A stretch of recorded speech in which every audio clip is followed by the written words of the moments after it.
Pada sesi yang lalu kita telah banyak mengupas tentang GPU NVIDIA, yaitu GPU NVIDIA GeForce seri RTX 50. Di situ telah dijelaskan apa makna daripada RTX itu sendiri, termasuk makna dari kode-kode angka yang tertulis seperti ini, 50, 50, 50, 60, dan seterusnya. Termasuk makna dari kata-kata imbuhan seperti TI super, dan sebagainya. Dan telah kita bahas juga performa atau perbandingan performa atau kinerja dari masing-masing seri yang ada. Dan di situ juga kita bahas faktor-faktor yang mempengaruhi kecepatan atau kinerja dari kartu grafis itu sendiri.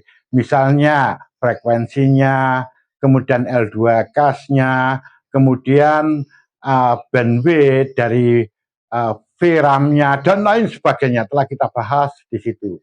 Kali ini kita tetap membahas faktor yang menentukan kecepatan kerja atau kinerja dari GPU itu sendiri.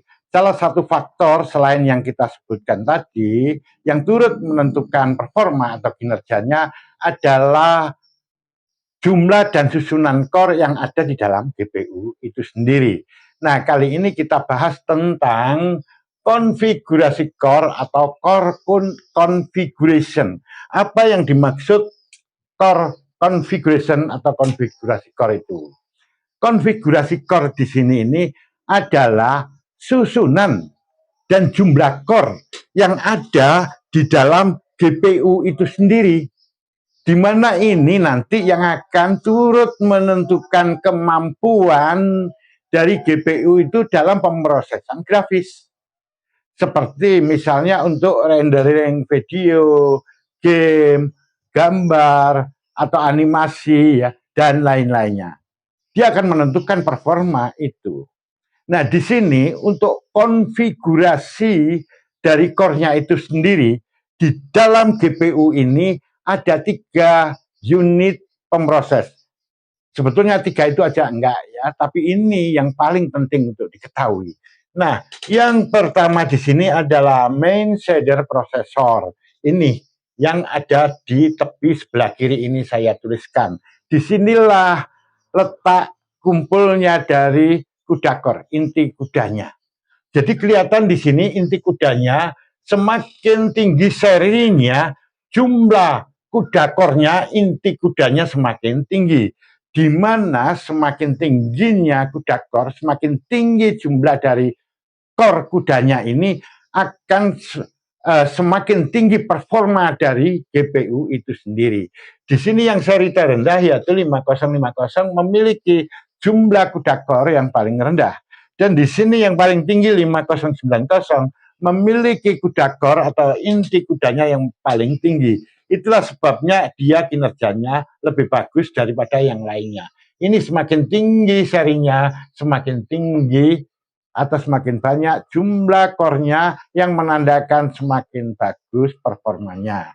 Tapi ingat, tidak hanya ini yang penentunya, masih ada faktor yang lainnya.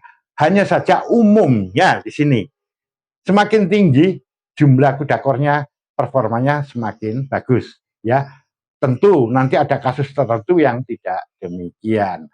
Nah, apa fungsi daripada kuda core? Kuda core ini sebetulnya, jadi setiap core-nya itu merupakan prosesor serbaguna yang ada di dalam GPU itu sendiri.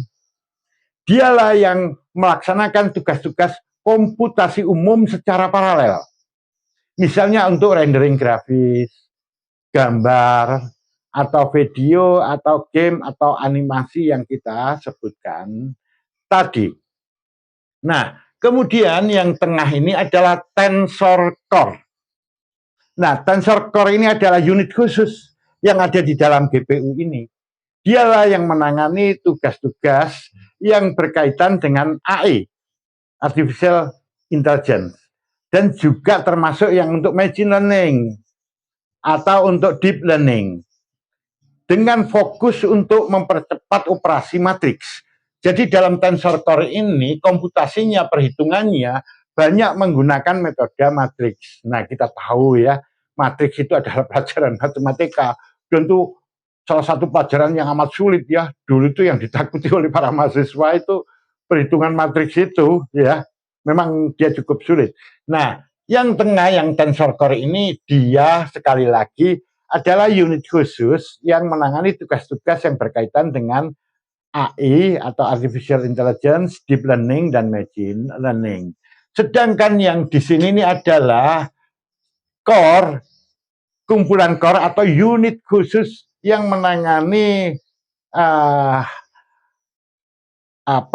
ray tracing core ya, ray tracing. Jadi di sini ray tracing core ini yang sebelah sini. Apa tugasnya dia? Tugas dari core ray tracing ini pada prinsipnya adalah untuk membantu pengolahan daripada grafis, pemrosesan grafis ini untuk menghasilkan tampilan yang lebih realistis, yaitu dengan cara mensimulasikan perilaku cahaya secara akurat. Jadi pada prinsipnya di sini, ini bertugas untuk memberikan tampilan nanti yang muncul di layar monitor itu dengan hasil yang realistis, yang lebih mendekati dengan kenyataan. Ini tugasnya. Jadi ketiga-tiganya ini memiliki tugas sendiri-sendiri. Dan ketiganya itu ada di dalam GPU itu sendiri. Ingat, yang kita bahas di sini ini adalah untuk GPU NVIDIA, khusus untuk itu. Nah, di sini antara jumlah core ini dengan jumlah transistor yang ada pada setiap core-nya atau pada kartu grafis itu sendiri ada hubungan yang erat. Ya. Di mana transistor, jadi patut saya jelaskan demikian ya, di dalam core GPU itu, di dalamnya itu banyak sekali subkomponen di dalamnya. Ya, seperti ada subtransistor, ya, jadi transistor yang ada di dalam disebut subtransistor.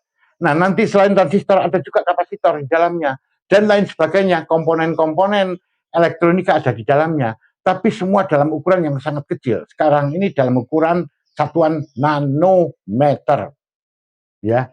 Jadi sekian miliar meter. Jadi kecil sekali. Sehingga di dalam GPU ini ada miliaran komponen elektronika. Kebetulan yang transistor ini yang paling dominan yang mempengaruhi dalam proses pengolahan seperti penghitungan dan sebagainya. Pada prinsipnya di sini, semakin banyak transistornya, maka akan semakin bagus proses pengolahannya tadi. Jadi dia ada komponen utama dari otak-otak atau core-core dalam GPU itu sendiri. Jadi di sini semakin banyak transistor, maka akan semakin bagus pemrosesan grafisnya tadi. Nah, di sini semakin banyak jumlah core-nya, otomatis semakin banyak transistornya. Karena kalau core-nya bertambah, maka tentu di situ, karena core-nya semakin banyak, di mana setiap core itu harus ada transistornya, otomatis transistornya akan semakin banyak. Jadi transistor ini, jumlah transistor ini juga mempengaruhi performa di sana tadi. Nah, ini hubungan eratnya. Dan di sini ada luasan die size. Yang dimaksud luasan ini adalah luasan dari core-nya itu sendiri. Ini satuannya di sini adalah milimeter ya. Tadi kalau jumlah transistor tadi satuannya miliar ya, jumlahnya ini miliar.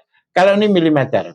Jadi di sini seperti pada yang 5050, dia itu jumlah transistornya 16,9 miliar, di mana luasan dari core-nya itu hanyalah 149 mm persegi. Jadi kecil. Jadi otomatis di sini semakin banyak transistornya, luasan core-nya nanti juga akan semakin luas. Ini bisa kita lihat di sini. Ini luasannya terus meningkat ya, karena di sini jumlah dari transistornya itu semakin banyak.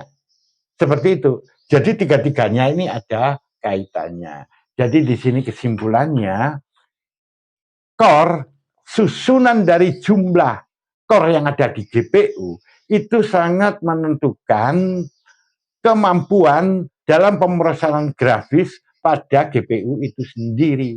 Di mana di dalam GPU ini ada 3 komponen penting, minimal itu ya, yaitu unit tentang main shader processor. Di sini CUDA core itu ya, yang tadi memiliki tugas untuk komputasi umum seperti rendering grafis dan sebagainya.